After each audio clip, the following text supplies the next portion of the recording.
I'm Dave Drexler with Inside Art.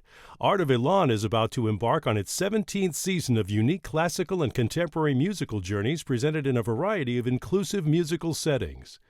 The season theme of True North includes 3 world premieres of Art of Elan commissioned works, highlighting multimedia artist Mason Bynes, LA Philharmonic bassist and composer Jory Herman, and composer-violinist Michi Wianco, as well as numerous West Coast and San Diego premieres. Art of Elan will also be part of the month-long California Festival running this November, an exciting festival organized by California's 3 major orchestras showcasing the breadth of talent and innovation found throughout our state. Joining me to preview True North and other Art of Elan initiatives in the community is violinist and Art of Elan co-founder Kate Hatmaker. Kate, it's great to have you back on Inside Art. Thanks for having me, Dave. Always great to chat with you. And now that the pandemic is, I may say, waning enough, hopefully, and continues to do so, that puts you in a better position now to get back to your true north, I suppose. Is that why you called the season what it is, in part? That's clever. I like that. Yeah, it feels that that things have been swirling a lot these last few years, and Art of Elan has managed to stay quite busy, in fact, in spite of all the swirling. And it's been fun for us to explore, a variety of different types of landscapes, which we did last year in our 16th season, highlight some new voices, some different parts of the globe, amplify work of really exciting artists.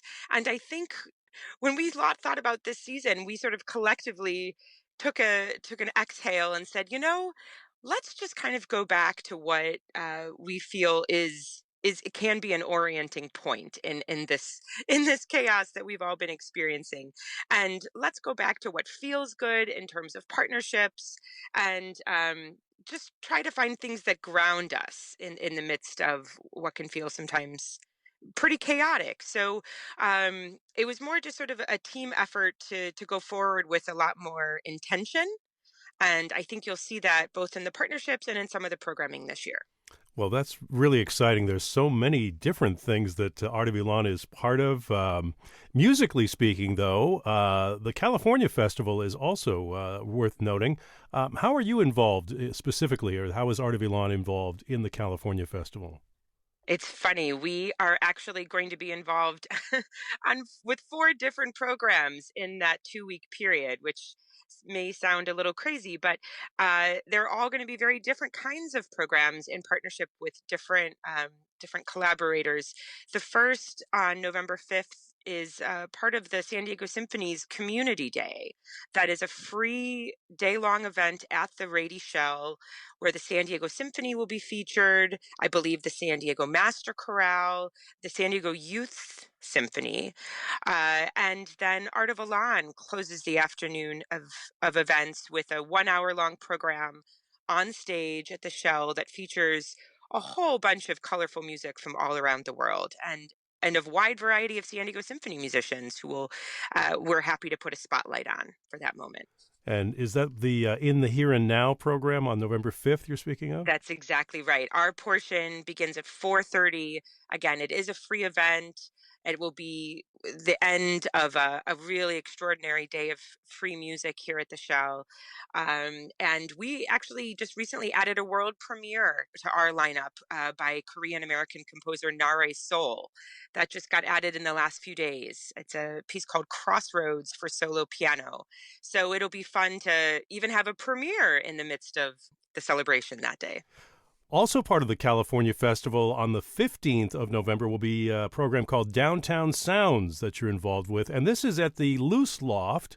I don't know if you've performed there. It's down on J Street downtown. Right. This is a very fun urban space, and it's a space that we had presented in years ago, but it's been a while and we love it. There's so much within walking distance there, and it really does sort of feel like you're in the midst of a really happening urban hub. Um, it's a program that features two different world premieres, one by Jory Herman, who is in LA and hopefully will be coming down for the premiere, and multimedia artist Mason Bynes, who will be in residence with us that week doing a couple of different things. But she has never been down to San Diego, and she'll be doing some work at City College with some of the young people.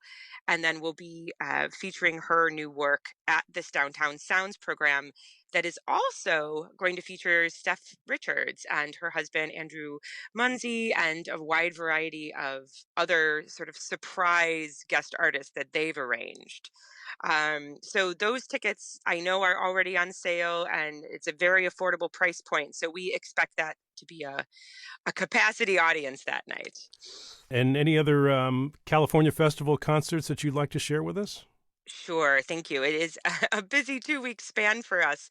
On Saturday, the 18th, we'll be showcasing all new works by our student composers in National City through our Young Artists in Harmony program. That is another free event at 11 in the morning at A Reason to Survive in National City.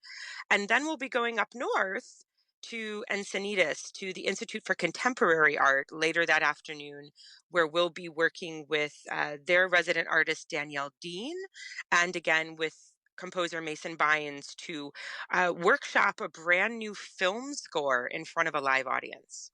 You mentioned a Reason to Survive, and this is an organization that you've been collaborating with for some time now. Tell us about that relationship and what you guys do together. Well, they're an amazing organization that have been around for a while now. That initially provided sort of a creative sanctuary for young people in the South Bay area, and we've had a program there since 2014 called Young Artists in Harmony that empowers high school and community college age students to find their voice through music, and they compose original music. Most of these young people don't even know how to read music. Some of them play instruments, some don't, but everyone in the world loves music, loves listening to music, perhaps has musical ideas running through their heads. And so we show these young people physical software tools they can use to bring some of those ideas to life. And then as professional musicians, we workshop those ideas with them over a 10-week span every Saturday. And then we premiere these works. It's truly an empowerment program that teaches skills that go well beyond musical composition itself. Back to the music programming for this season. I guess you get a little bit of a chance to breathe after the California Festival, and then maybe you can talk a little bit in our remaining moments about upcoming musical performances otherwise throughout the season. Sure. In January, we are doing something pretty epic. We are presenting Schubert's Death and the Maiden String Quartet, which is a very difficult in terms of just the technique involved and a sort of epic feeling piece that will turn 200 years old this upcoming spring. We are going to take that 200-year-old work and drop it into the cabaret space at the Conrad, which is the J, where we love to perform because it's so intimate and people can bring in their wine, and it sort of feels sort of less formal, perhaps less stuffy than a big concert hall can when you're listening to music that's that old. And so we think that artistically, this is going to be one of the highlights of the year for sure. And we're offering sort of a variety of ways to demystify this huge epic piece. We're having a pre-concert talk in the courtyard ahead of time, and then we'll end the evening with I guess you could call it like a talk back, where we, the musicians, the quartet, will stay on stage, and the audience is invited again to bring their drink and come share their impressions, ask questions, um, just basically allow the opportunity for us all to have a conversation, which I think will be really, really special. We have a couple of concerts that have not yet been announced with our longtime partners, San Diego Museum of Art. We expect those to take place in February and May. We'll be returning to the Minge Museum in April for a special concert where we'll premiere a new work for solo harp that Michi Wianko is writing.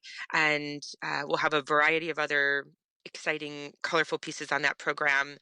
And then we are collaborating with Art Power for the first time ever on May 6th. That's at UC And San Diego. That is, we decided that the loft, which is, again, sort of an intimate, almost sort of supper club, cabaret feeling space, that was one of the first places I visited when I moved to San Diego and thought, oh, this would be the perfect place for an Art of Elan show someday. And, it took 16 years, but here we are.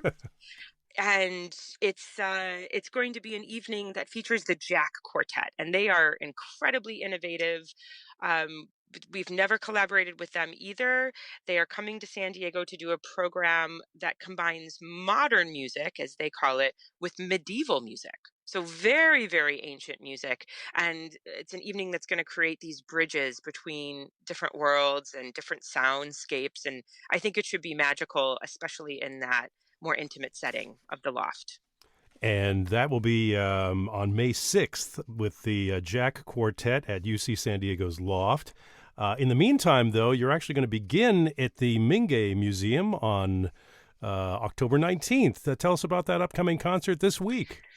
Yes, very, very excited to be featuring the San Diego Children's Choir for the first time in a variety of folk songs by Ilse Weber that were written from the concentration camps in the 40s. Ilse Weber worked as a night nurse, and music was a way that she found would soothe the young people who were in these, of course, horrific circumstances. And I think to have children's voices bring those to life for us here in 2023 will be really, really powerful. We're also featuring a couple of works by Ko Umezaki. He is a world-renowned shakuhachi player who plays often with Yo-Yo Ma and Silk Road Ensemble, and it's a real treat to bring him to San Diego to collaborate with the Houseman Quartet on a piece that he's written. He'll be doing some solo works as well. And this entire program is tied to the Washi Transformed exhibit that I believe is open now at Mingay, and it takes this ancient form of sort of art making with paper in Japan and breathes new life into it, showing how that there is beauty and these sort of ancient art forms, even in the hustle and bustle of of our current day here in 2023. And so I think it'll be a treat for our audience to go and see this exhibit, experience the exhibit. Um, Come join us for a glass of champagne before the concert, and then hear some really magical, colorful music in their gorgeous new theater that lends itself very, very well to live music, I have to say. It does, yeah. In the Mingay. We will be featuring a work also by Kaya Sariaho, who recently passed away. She wrote a gorgeous, mesmerizing and transportive work for solo percussion called Six Japanese Gardens. And so it's going to be this massive percussion setup that I think will also help create the right sound world for this musical program. Well, that promises to be a musically, uplifting and kind of emotional evening, I think. Maps and Memories on October 19th at 7 p.m. Actually, the complimentary pre-concert champagne toast starts at 6 at Mingay International Museum for Art of Elan.